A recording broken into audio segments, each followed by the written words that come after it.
तर आज आपण बघणार आहोत BEE unit 2 इलेक्ट्रोमॅग्नेटिझम IMP question for SPPU exam. SPPU एक्झामसाठी इम्पॉर्टंट असे क्वेश्चन जे युनिट 2 चे आहेत. ओके.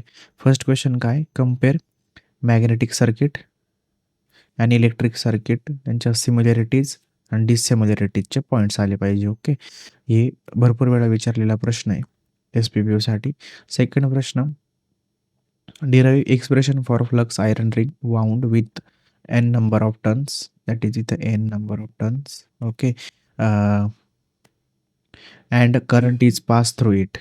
तर एक्सप्रेशन आहे फ्लक्स आयरन रिंगसाठी. हे पण विचारलं जातं एक्झाम्पल एक्झाममध्ये. ओके. त्यानंतर थर्ड, डिफाईन MMF रिलक्टन्स. हे न्यूमेरिकलला हे डेफिनेशन MMF आणि रिलक्टन्सच्या डेफिनेशन आपण न्यूमेरिकल मध्ये बघितल्या की त्या ॲड करेल असतात. ओके. कमीत कमी हे 2 मार्काला येतात. Okay. Self inductance, mutual inductance ह्या खूप इम्पॉर्टंट डेफिनेशन आहे. हे तुम्ही करून ठेवा. त्यानंतर derive expression for dynamically induce EMF with suitable example. हे पण इम्पॉर्टंट आहे. हे पण करून ठेवा. मोजून 8 प्रश्न आहेत. 8 प्रश्न तुम्ही केले 101% तुमची पासिंग चॅप्टरमध्ये होऊ शकते, युनिटमध्ये होऊ शकते.